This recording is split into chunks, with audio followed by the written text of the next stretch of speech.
Hey everybody, Movie Reviewer Next Door here, and I'm back with another movie review because I was supposed to work today early in the morning, and then when I got there I was told, no, you're not scheduled today, even though I was on the schedule, and my manager moved my day without telling me, so great.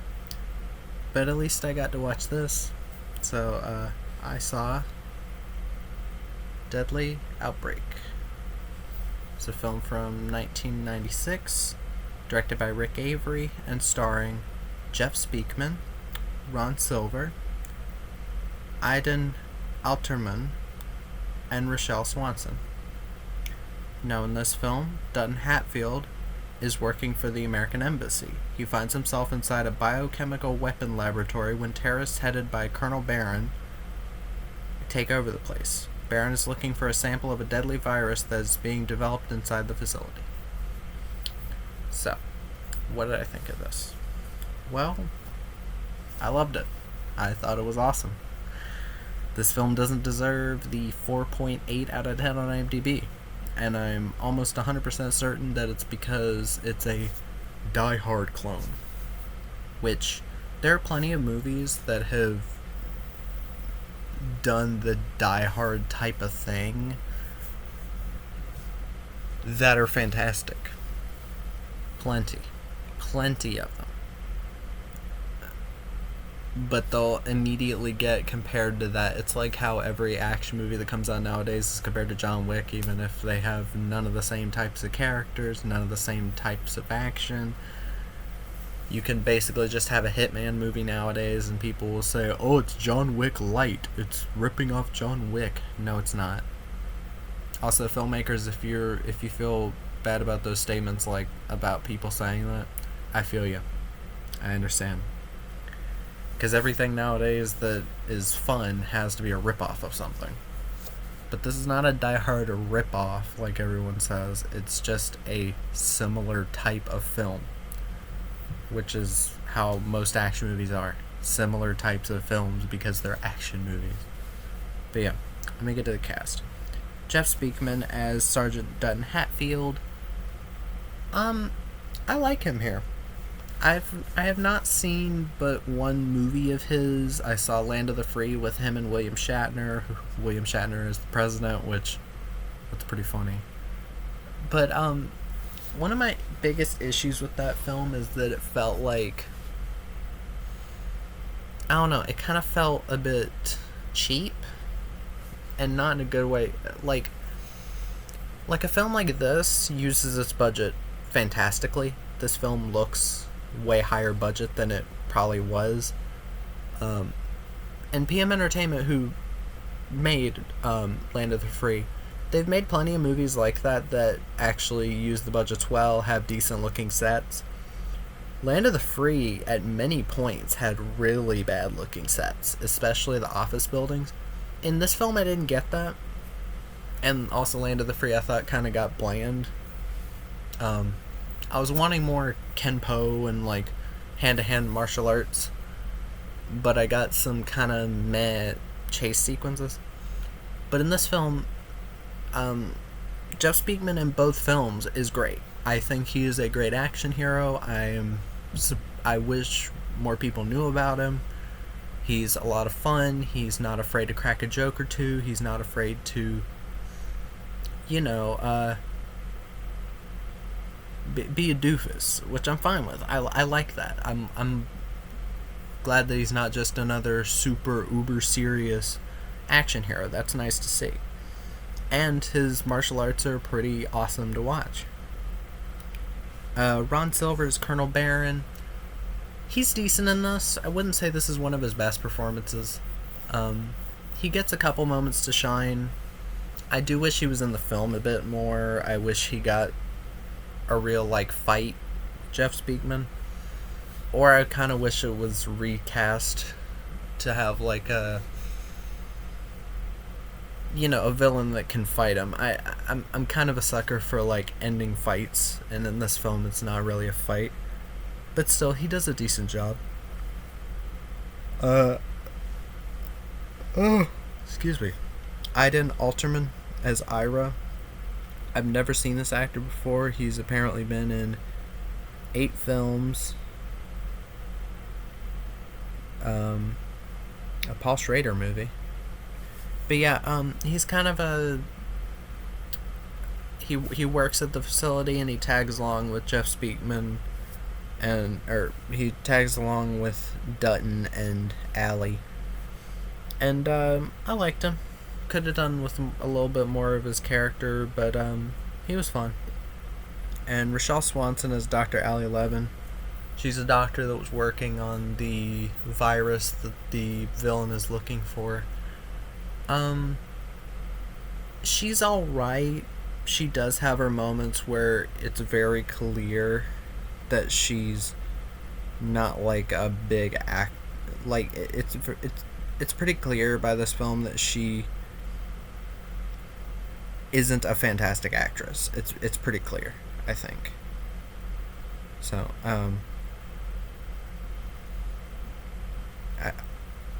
I thought on the poster it said something about introducing Rochelle Swanson, so that was her first starring role. Yeah, it kind of shows. Her acting could use a bit of work at many places, especially the scenes where she's supposed to look scared. She's good at playing the, like, bitchy parts where she's, like, she's got this rapport with Jeff Speakman, and it works really well, but other than that, kind of a meh performance. But yeah, this film... I'm not sure how much I'll have to say about this because I did really love it. This is what action films should be. You know, straightforward plot, not too convoluted. You clearly know who the villain is. It kind of annoys me in action films, in like straight up action films like this, when the villain is like a twist villain, so they don't get as much, character. Now, I wouldn't say this villain has a ton of character to him, other than it's just played by Ron Silver. I think it works in this film's favor because you do get the most out of that character. Because if it had been like, oh, Ron Silver's one of the scientists, and then it's revealed like halfway through that he's the villain, I think that wouldn't have had much of an impact on me. But here, like, this kind of plot where it's basically weaponized Ebola, quite a bit before the outbreak that happened in the U.S. or in Africa, wherever it was, I can't remember. But again, this film, if you have to be minimalist, if you have to be as compare movie to movie, it's a kind of a Die Hard type movie. I'm not going to say clone, I'm not going to say rip-off, because rip-off just implies that, because it shares similar plot elements, that means it's immediately bad. Yeah, most action movies aren't going to be as good as Die Hard. I agree there. But saying that they're like worthless or not worth seeing just because Die Hard exists is a really stupid way to think. As if, you've seen the best movie of this genre, therefore you can't. You're unable to enjoy other movies that aren't as good. Now, strictly speaking, I don't know.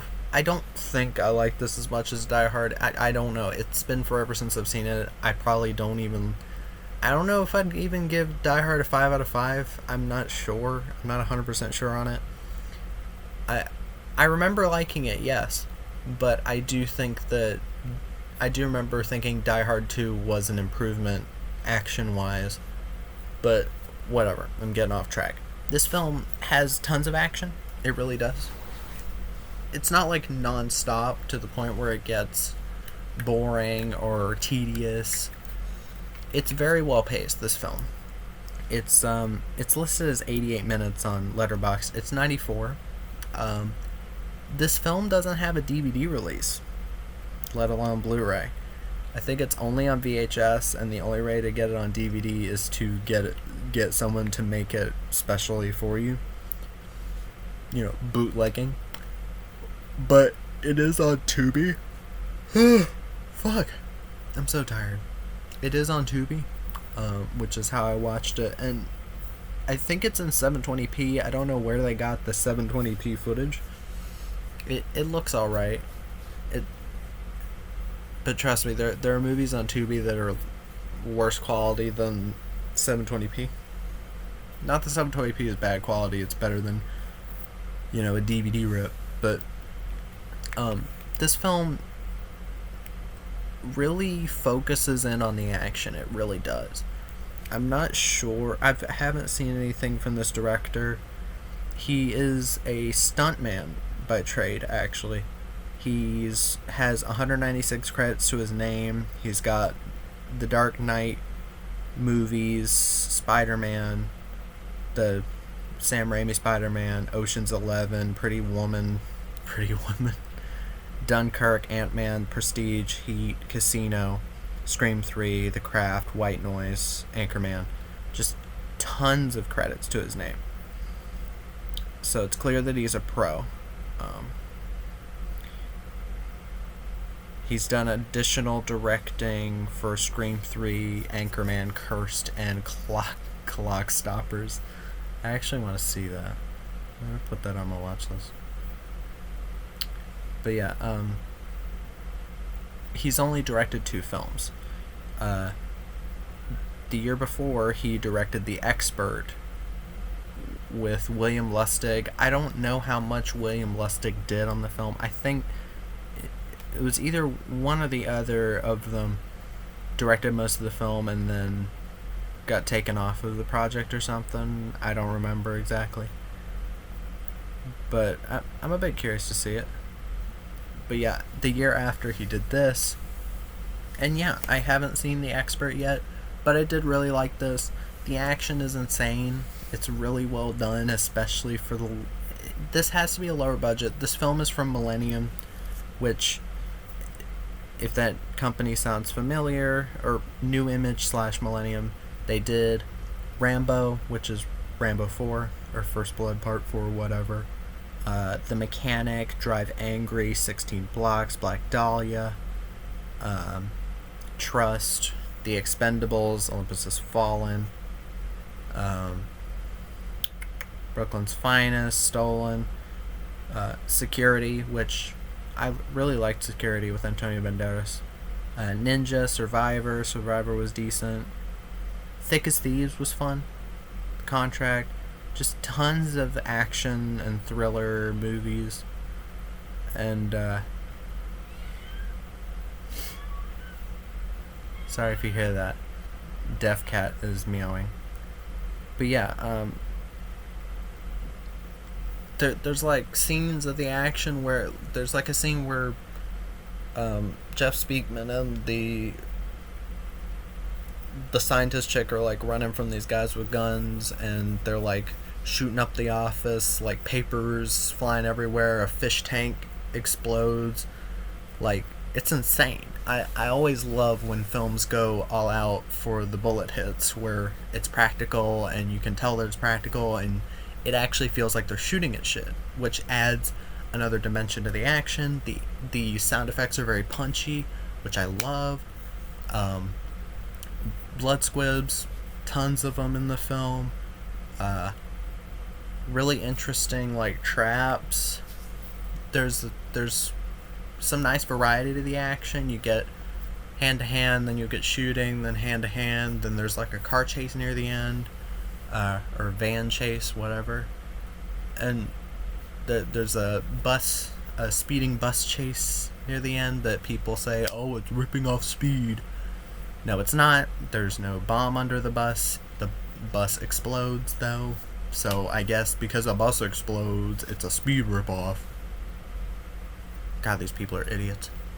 But, or they need to get a life and stop acting like they're smarter than these movies. But, like, this film is a hell of a lot of fun. It really is.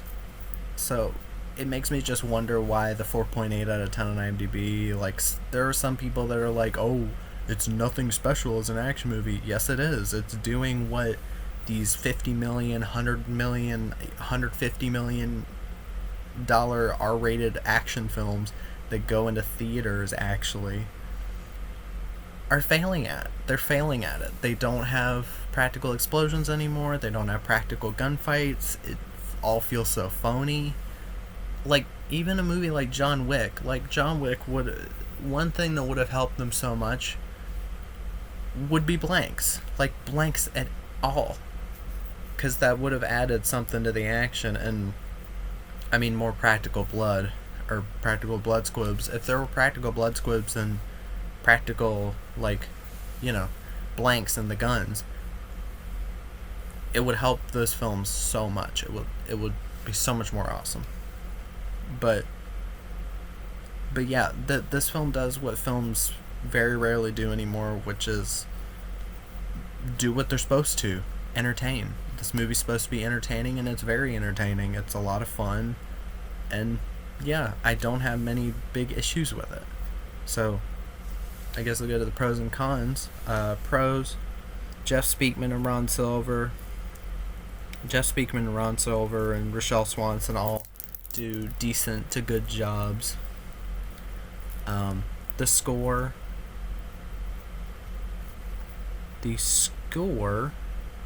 from Harvey W. Mason, very, very 90s, but I really like it too. There's some really nice electronic beats in there, which I'm always up for.